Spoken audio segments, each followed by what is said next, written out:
Please చిన్న సహకరించండి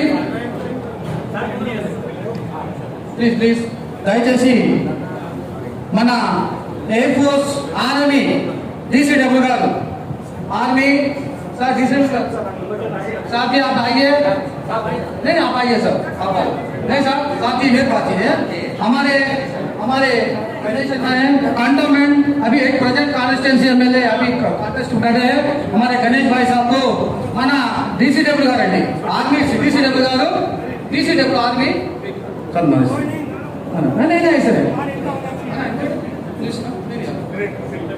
వెన్నెల గారికి మరి అందరికీ తెలుసు గద్దర్ గారి గురించి మేము చెప్పక్కర్లేదు మరి ఆయన ఇంటి కాలంలోనే మనకు చాలా దూరం అయ్యాడు మరి వాళ్ళ కూతురైన వెన్నెల గారు ప్రతి యాక్టివిటీస్ లో కూడా పాల్గొంటూ ఆయన ఒక పేరును జేబీ నినాదం త్యాగం ఊరికే మట్టిలో కలవద్దని నా కోరిక. ఎవరైతే జేబీ నినాదం ఎత్తుతారో మొదటిగా వాళ్ళు పాటించాల్సింది డిసిప్లిన్. అంటే డిసిప్లిన్ గురించి చెప్పాల్సిన అవసరం లేదు. ఎవరైతే జేబీం అంటారో అంబేద్కర్ని తన మనసులో, తన గుండెల్లో, తన మెదడులో, తన హావభావాల్లో వారు చేస్తున్న పనిలో కనిపించాలి. అప్పుడే ఆ జేబీం నినాదానికి ఒక మంచి విలువనిచ్చే వాళ్ళైతాం. కనుమరుగు లేకుండా చేయాలనుకుంటున్నారు.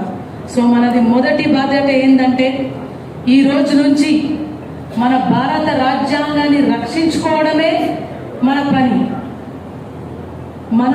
మనకెట్లా భారత రాజ్యాంగాన్ని ఎంతో మంది మహానుభావులు, మేధావులు, కళాకారులు తమ జీవితాలను త్యాగం చేసి, తమ కుటుంబాలను త్యాగం చేసి, తమ ఆశలను త్యాగం చేసి ప్రజల కోసము, ప్రజల జీవితాలే మేము మొన్న వెళ్ళగానే మాకు టైం ఇచ్చి తప్పకుండా ఏదో ఒక క్షణంలో వస్తామన్న ఒక నమ్మకం ఇచ్చారు. చాలా థ్యాంక్స్ అమ్మా.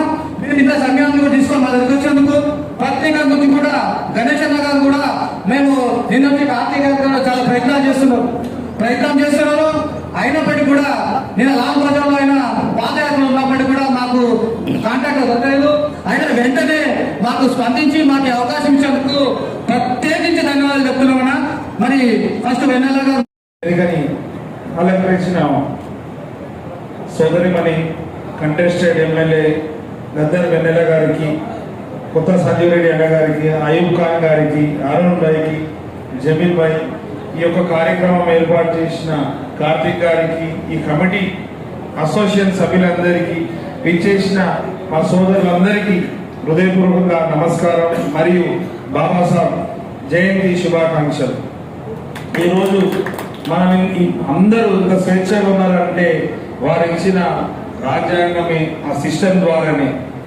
ఈరోజు కూడా అందరూ డెవలప్ కావాలనేసి అందరికి రిజర్వేషన్ ఇవ్వడం కావచ్చు, అందరూ డెవలప్ అయినప్పుడే డెవలప్డ్ ఇండియా అవుతుందనే ఉద్దేశంతో భారతదేశం అభివృద్ధి గురించి వారు రాజ్యాంగం రాయడం జరిగింది.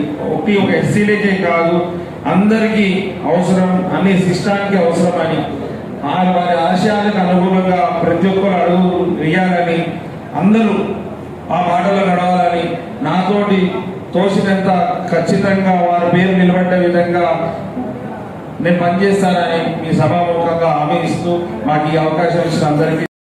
మా వెన్నెల గారు మాకు టైం ఇచ్చారు. అదే గణేష్ అన్న గారు కూడా మరి ఎంతో షెడ్, చాలా పిల్లి షెడ్. ఇది ఒక ఏదో చెప్పేది కాదు, మొత్తం భారతదేశంలో కూడా ఈ బాబాసాహెబ్ అంబేద్కర్ ఒక్కటి జరుగుతున్న సందర్భంలో కూడా మనకి ఇంత టైం ఇచ్చి గణేష్ అన్న గారు కానీ, వెన్నెల గారు కానీ, మిగతా నాయకులందరూ కూడా మాకు రావడం చాలా సంతోషకరము.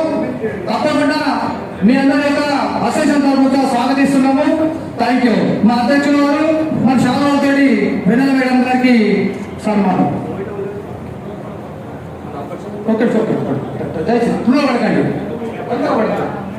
అలాగే గణేష్ అన్న గారికి మన general secretary, MSST association general secretary గారు ఆయన చేస్తున్నారు.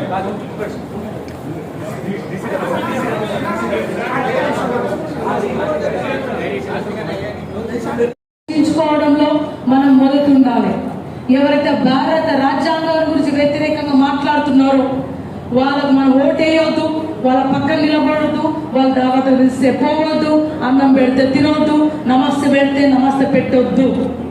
ఎందుకంటే మనం కూడా మనుషులమే, భూమి మీద మనుషులందరూ సమానం అనే భారత రాజ్యాంగాన్ని ప్రపంచానికి అందించిన ఆ భారత రాజ్యాంగాన్ని తుడిచిపెట్టాలని తీసుకున్న నినాదాన్ని మనం అంతం చేయాలి.